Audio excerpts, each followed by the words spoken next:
I am standing in the foyer of Mississippi College, Clinton, and the air itself feels like it has been wrung out by some ancient miser. Damp wool and cafeteria grease clinging to the velvet of my coat, the kind of coat that cost more than the annual salary of whoever waxed these floors last. I am 17, fresh from Vilnius, still carrying the smell of snow on the Danube in my hair, and I believe it, oh, how I believe it, that a parchment stamped with a golden seal could be my ticket anywhere. Mama wired the first 8,000 American dollars before I even kissed the tarmac, and I thought that was the whole fairy tale price. Nobody, not the glossy brochure nor the smiling recruiter on Zoom, whispered the word second session. That word is about to become a dagger. Flash forward to today, the last day, the day I am supposed to glide out with my certificate rolled like a tiny Torah. Instead, the Bursar S window slides open and a woman with the voice of a dial tone says, "You owe 2,000 more or we keep your documents." She says it the way someone might ask for a stapler. My American bank account is already closed, the wire routing number now as useless as a chocolate teapot. I feel the blood leave my cheeks so fast it almost leaves a whistle in my ears. This is what betrayal tastes like, metallic like licking a battery.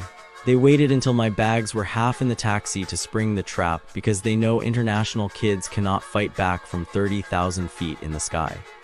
If you have ever tried to argue with a wall that can withhold your future, you know the special nausea I mean. But let me zoom in because the devil here is not just in the $2,000. It is in the microscopic cruelty. The fluorescent bulb above me flickers at exactly 50 Hz, the same frequency that triggers migraines in people who grew up with European wiring. Someone measured that and still installed it.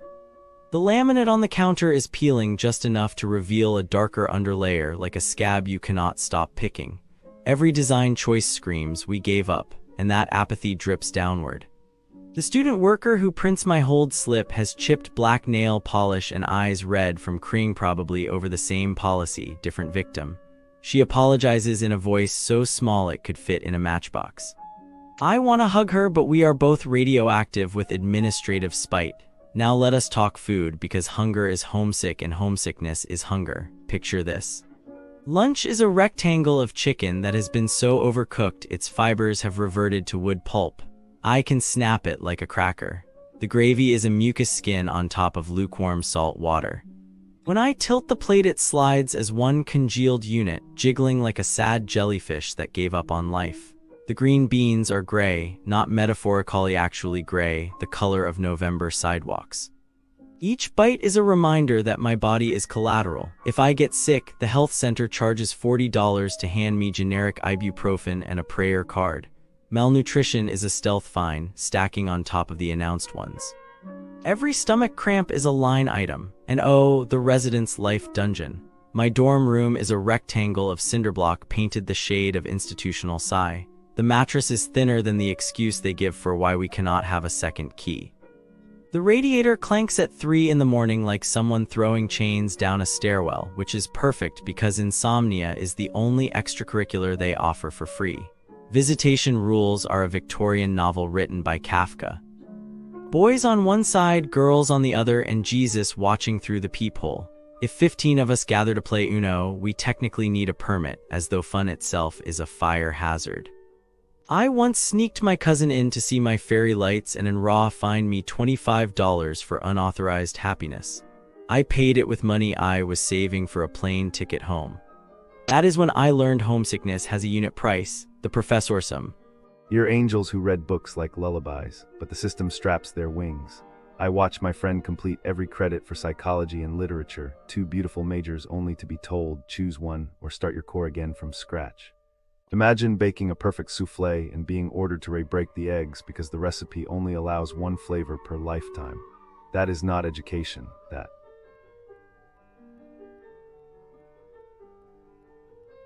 Ladies and gentlemen, as we embark on a journey through the bustling streets near Mississippi College in Clinton, one can't help but feel a mix of anticipation and trepidation. The area, steeped in academic prestige, promises a blend of cultural richness and commercial convenience. Yet, as we delve into the experiences shared by fellow travelers and locals alike, a tapestry of concerns begins to unfold. Imagine, if you will, a place where the promise of retail therapy at outlets of Mississippi turns sour, much like the unexpected tang of an unripe fruit. Here, the food court's siren call lures the unsuspecting with the promise of culinary delights, only to deliver a palate's despair. Diners speak of a Mexican stand where bacon lies raw and cheese offends the senses, a culinary faux pas that sends taste buds into retreat. The mall, once a beacon of commerce, now whispers tales of unfulfilled expectations, from surprise cancellations to the ghostly absence of once-beloved stores. Venture a little further, and one might stumble upon Aqua the Day Spa, a place where serenity is promised, but alas, not always delivered. The tranquil waters of relaxation are mudded by the echoes of missed appointments and the sting of indifferent service. The nail techs, like ships passing in the night, seem to glide by, their sails filled with disregard for the customer's plea for peaceful pampering. In the heart of Clinton, Sushi Village stands as a monument to the art of gastronomy, or so it claims. Yet the reviews tell a different story, one of culinary deception. Here, the sushi is not just sushi, it is a roll of disappointment, with ingredients promised but absent, and flavors that whispers of a distant land where authenticity is but a myth. The once vibrant hub of social dining now serves a side of skepticism with every mislabeled dish. Cups and Espresso Cafe, a locale that should buzz with the aroma of freshly ground beans and the murmur of intellectual discourse, instead offers a lukewarm reception. The coffee, once a steadfast ally in the pursuit of caffeinated bliss, now arrives watered down, a mere shadow of its robust self. The atmosphere, which should inspire and enliven, falls flat, leaving patrons to wonder if the magic of a true cafe experience is lost in translation.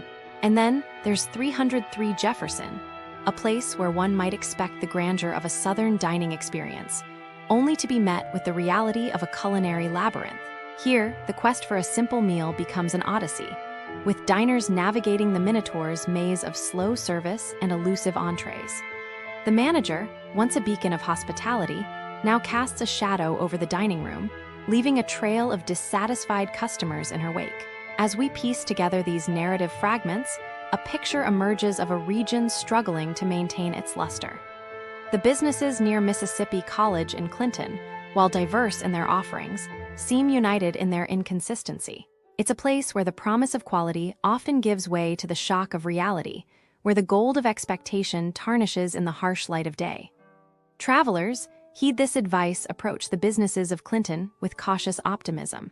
Carry with you the wisdom of those who have walked these streets before you. Seek out the gems that lie hidden beneath the veneer of vacant storefronts and lackluster service. And remember, the journey of 1,000 miles begins with a single, albeit sometimes flawed, step. In this land of mixed blessings, let your senses guide you, and may your experiences be as rich and diverse as the stories that precede you. For in the heart of Clinton, where dreams are woven and sometimes unraveled, the quest for the perfect meal, the ideal souvenir, or the quintessential spa day continues, a testament to our unyielding desire for excellence in the face of unpredictability. Businesses near Mississippi College, Clinton, are like small storefronts that try to be friendly but sometimes hide shady practices, you know. One recent story involved a multi-state retail fraud scheme. 3 suspects from Michigan walked into local shops, showed what looked like prepaid Visa gift cards and fake lottery tickets. The clerks, thinking they were helping a tourist, activated the cards and handed over thousands of dollars worth of merchandise. The scammers then drove away in a white Volkswagen Tiguan. After the theft, the victims probably called the police, felt embarrassed, and maybe stopped trusting cashless payments. The suspects were later identified. One was extradited and now faces many felony charges, so they will likely spend years in prison. Businesses near Mississippi College, Clinton, are like convenience stores that accept checks without much scrutiny, and that made a fake check scam possible at Clinton Crossing. A group tried to buy low-cost items with counterfeit checks and then asked for cash back. Store employees noticed the odd behavior and alerted law enforcement. The victims probably had to cancel the checks, lose the items, and feel frustrated during their short stay. The scammers were arrested, so they will probably sit in jail awaiting trial. Businesses near Mississippi College, Clinton, are like gift shop-style outlets where credit cards are swiped constantly, and a New York woman was caught using cloned cards there. The clerk saw the card fail repeatedly and called the police. The shopper likely left the store confused, maybe lost the ability to use those cards, and how